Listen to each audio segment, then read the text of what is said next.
Welcome back to another technical deep dive here in the debug zone. Today we're tackling a big question and breaking it down with insights from other users.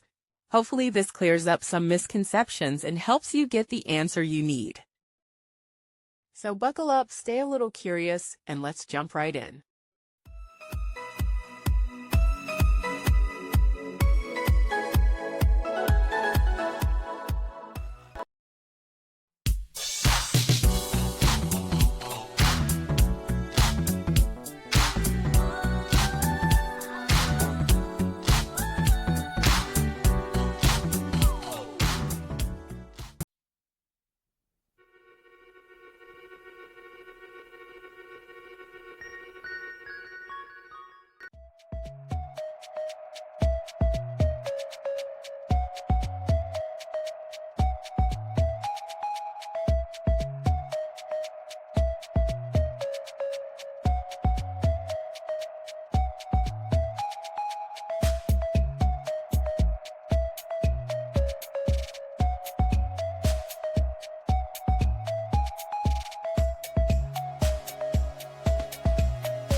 And that's a wrap.